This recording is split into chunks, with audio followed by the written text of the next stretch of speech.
mandinika tsara ilay lohahevitra sy ny tontolo-kevitra manodidina azy. Izany indray no iarahantsika manana anasako anao ampitiavana amin'ity androany ity.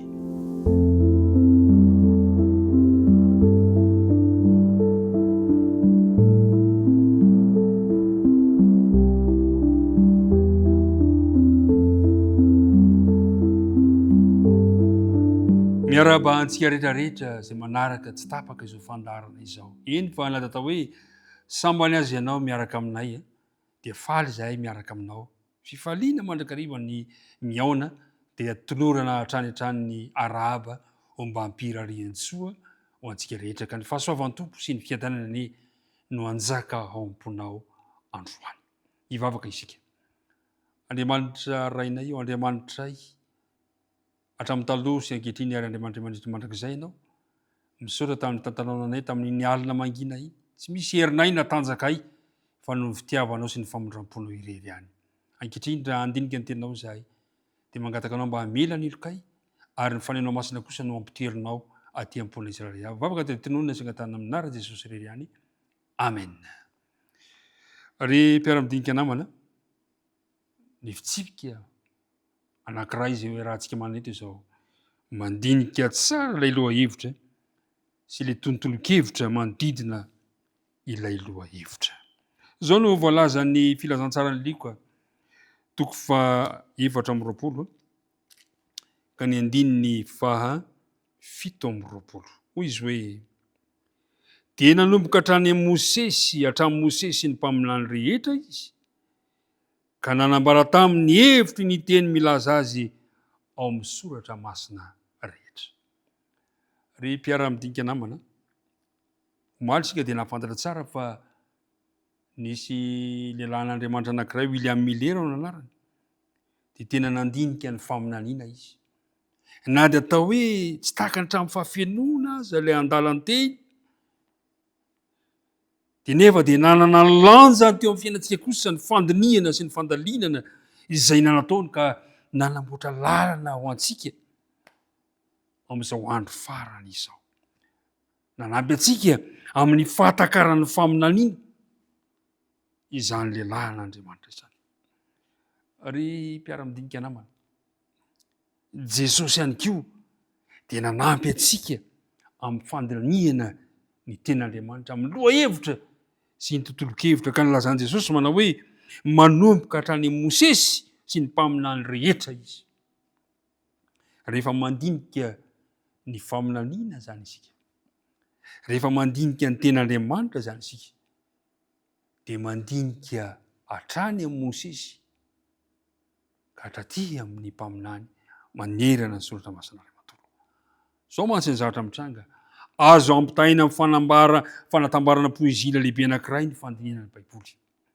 Raha ampahana poezia roa fotsiny na telo monja no atambatra ao, dia tsy azo heverina mihitsy ny alalanao ilay sary manontolo amin'ilay poezia anankiray.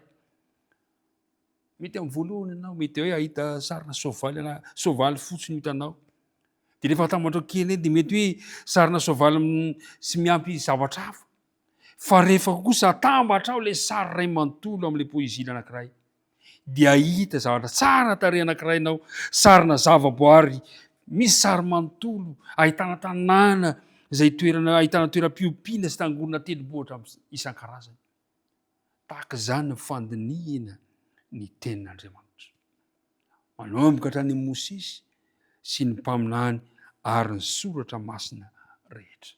Zay no nahatonga ny Paoly laza amin'ny Timoty 2:7 manao hoe izay soratra rehetra nomeny ny tsindrimandrin'Andriamanitra dia mahasoa koa ho fandresen-dahatra, ho fanotsiana izay ity izy ho fampianarana, ho fitaizana amin'ny fahamarinana. Ry mpiara-midinika namana, anisan'ny fahadisoana fototra mpahazon'ny kristianina sasany eo amin'ny fandalinana ny Baiboly ny fandraisana ny soratra masina toy ny amboarana ohabolana na fomba fiteny izay azo ampiasaina manana ny toe-javatra anankiray. Mandiso ny fahazoana ny soratra masina zany fiheverana zany. Anisan'ny mampalahelo ihany koa amin'izao fotoana izao rehefa mandinika ny faminaniana isika dia zao indraindray esorontsika avy amin'ny tontolo-kevitra misy azy ilay andiny-tsoratra masina anankiray ka manjary miova ilay hevitra tsy araka izay voalaza ny baiboly intsony. Any ka azagaga isika fa zany mahatonga ny fisian'ny boky moderna be dia be maro dia maro momba ny faminaniana ary indraindray tao lasa avozy nisy ataony hoe atao ohatrany tsy mety indray fa tia indray ny tokony ho izy ary zay ny antony hoe mandinika tsara manomboka hatrany Mosesy ka hatramin'ny soratra masina rehetra sy ny mpaminany. Izany no mazava-dehibe ny tsy fifidianana fotsiny toko sy andinina anankiray manokana momba lohahevitra anankiray amin'ny fandalinana fa dinihana mpitandremana izany ka jerena ny tontolo-kevitra, jerena ilay lohahevitra hoe iza no nanoratra an'ity teny ity, oviana nanoratana azy ary ina ny antony nanoratany mpanoratra. Zay le hoe tontolo-kevitra sy ilay lohahevitra ambana soratra masina. Ry mpiara-midinika namana amin'ity androany ity ary ny fitsipika manaraka izay horesantsika eto dia izao mandinika ilay teny manomboka hatrany Mosesy sy ny mpaminany ary ny soratra masina iray manontolo. Zany hoe mila anao zany manam-potoana mamatipatika tsara, mandalina tsara mba ahafahantsika mahatakatra izay tian'Andriamanitra avelany mandeha. Andriamanitra dia vonona mandrakariva ampafantatra aminao izay tiany ambara. Tsy ataony zava-miafina izany satria ao ambadika ireny faminaniana ireny dia famonjena omanin'Andriamanitra ho anao. Ny tompony hitantana anao indray androany ka na iza na iza misy anao dia hoe nilanao hatrany ane izy tsy afoy tsy asaraka anao. Hivavaka isika. Andriamanitra rainay izay ny an-danitra misaotra anao izahay noho ny fitiavanao anay ka afaka nandinika indray ny teninao izahay. Apetraka am-pelantananao ary ny fiainanay ka mba mazoto mba hahita fifaliana amin'ny fandinihana ny teninao ka izay manomboka hatrany amin'ny Mosesy sy ny teny iray manontolo anatin'ny teninao ka ahafahanay mahatakatra ny faminaniana izay hitondra famonjena ho anay. Dia mita ihany koa zao mpiara-midinika amiko izao ianao ane homba azy. Vavaka tonoina sy angatana amin'anaran'i Jesosy Kristiany. Amen.